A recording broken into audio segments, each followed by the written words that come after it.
सो आज हम जानने वाले हैं कि रेशनल नंबर्स क्या होते हैं। ठीक है, तो पहले तो इसकी जो डेफिनेशन है वो आपने सुन रखी होगी कि रेशनल नंबर क्या होते हैं। तो numbers that can be written in the form of p upon q where p and q are integers and q is not equal to 0। Sorry, ये मिस टाइप हो गया मेरे से। ठीक है, तो चलो इसको समझते हैं क्या है ये। ठीक, बहुत ईजी सा कॉन्सेप्ट है बेटा। रेशनल नंबर्स क्या होते हैं ये बोला जा रहा है। तो आप जितने भी नंबर्स अभी आपकी क्लास में जानते हो, जिन्हें पढ़ते हो ना, वो सारे ही क्या हैं, हमारे रेशनल नंबर्स हैं। ठीक है, जैसे 1 2 3 4 5 6। जैसे आप ऐसा एक नंबर ले लो 5/7, ठीक, या फिर 8/9।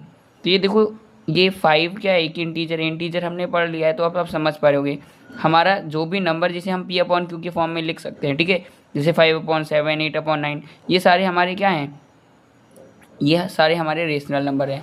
क्यों? क्योंकि यहाँ पे p की वैल्यू एक इंटीजर है, q की वैल्यू एक इंटीजर है, और q जो है हमारा वो 0 के बराबर नहीं है। q मीन्स जो हमारा डिनोमिनेटर का नंबर है वो 0 के बराबर नहीं है। बहुत ध्यान से समझना। जैसे अब आप कहोगे सर ये जो 7 है हमारा, ये रेशनल नंबर है या नहीं है, तो देखो क्या हम इसे p/q के फॉर्म में लिख सकते हैं। देखो आपको ये पता होगा हर नंबर के अपॉन में अगर कुछ नहीं है तो वो 1 एग्जिस्ट है, वो हमें लिखने की ज़रूरत नहीं होती है। तो हर नंबर के अपॉन में 1 है। यहाँ पे देखो ये p एक इंटीजर, ये q एक इंटीजर, और q जो है वो 0 के बराबर नहीं है, तो हमारा ये एक रेशनल नंबर है। ठीक, हर वो नंबर जिसे मैं p/q के फॉर्म में, मतलब मैं अपॉन में लिख सकता हूँ 7/1 या कोई भी नंबर, ऐसे 5 6 7 8 सबके अपॉन में 1 है, या फिर 3/5 -5/7 8/9। ये सारे ही नंबर्स हमारे क्या हैं, रेशनल नंबर्स हैं। क्या हैं, रेशनल नंबर्स। ठीक, अब एक और बात ये जो ज़रूरी होती है वो ये है कि q is not equal to 0 होना चाहिए। ठीक, अब ये q is not equal to 0 का मतलब क्या है, तो इस बात को समझेंगे कि हमारे डिनोमिनेटर में, किसी भी नंबर के डिनोमिनेटर में अगर वो 0 है तो ये हमारा रेशनल नंबर नहीं है। ठीक, मतलब हमारा जो डिनोमिनेटर है वो 0 नहीं होना चाहिए। अगर डिनोमिनेटर 0 नहीं है और कोई भी नंबर है, वो कोई भी इंटीजर है वो, तो वो हमारा क्या है, एक रेशनल नंबर है। ठीक, तो आई होप समझ में आ रहा होगा आपको रेशनल नंबर क्या होते हैं। देखिए 3 कंडीशंस हैं। पहला तो हर वो नंबर जिसे मैं p/q की फॉर्म में लिख सकता हूँ, जैसे ये 8/9 लिखा है, 5/7। दूसरी कंडीशन p और q क्या होने चाहिए, इंटीजर होने चाहिए। क्या होने चाहिए, इंटीजर। और तीसरा क्या है कि जो q है, यानी वो जो डिनोमिनेटर है, जो हमारा नीचे वाला टर्म है, ये हमारा 0 के बराबर नहीं होना चाहिए। ठीक, अब हम जानेंगे स्टैंडर्ड फॉर्म के बारे में, ज़रूरी है इसे भी जानना। ठीक, तो स्टैंडर्ड फॉर्म क्या होती है, जैसे कोई भी एक नंबर है, सपोज 5/7। ठीक, अभी यहाँ एक और नंबर लेता हूँ मैं, जैसे 12/18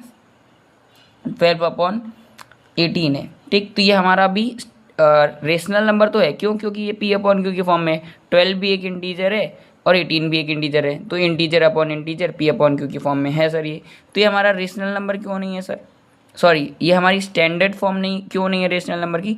देखो अभी मैं इसे डिवाइड कर सकता हूँ। वैसे को प्राइम टर्म पढ़ा है तो ठीक है, नहीं पढ़ा है तो उसका एक लेक्चर आने ही वाला है, उसे देख लेना। देखो समझो, 12/18 लिखा है तो एक कॉमन सा नंबर है जिससे मैं इन दोनों को कैंसिल आउट कर सकता हूँ। जैसे मैं 2 का टेबल अगर 6 टाइम पढ़ूँ तो 12 आएगा, तो 2 का टेबल मैं 9 टाइम पढ़ूंगा, 18 आएगा। आपको ऐसा टेबल पढ़ना है, सेम टेबल, जिसकी टेबल में ये दोनों ही नंबर्स आते हों। ठीक है, 2 के टेबल में 12 भी आता है सर, 18 भी आता है। ऐसे ही अब क्या 2 के टेबल में ये आते हैं, नहीं। क्या 3 के टेबल में आते हैं, हाँ सर, 3 के टेबल में 2 आता है और 3 की टेबल में 9 भी आता है। कितने टाइम में, 3 टाइम में। तो इनकी लास्ट स्टेज क्या आ गई हमारे पास, 2/3।